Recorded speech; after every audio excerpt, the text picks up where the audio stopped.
So now to the Google Keep Chrome extension. This is like the icing on the cake for Google Keep. So very similar to Save to Drive, this extension saves things right to your Google Keep.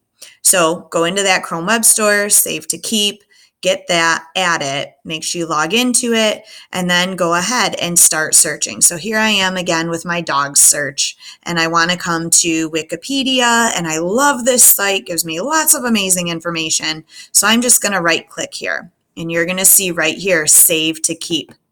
And the cool thing is it has the link to the website. You can take a note, great information, and I'm going to title it dogs, and then you can add a label. So now it's going to show me my labels, and I want to put it right in my sample label, and boom, it's done. It's saved there, and now you can see it's saved. Now if I want to open it and Keep, I can go there. If I realize, I didn't want to do that, I can trash it.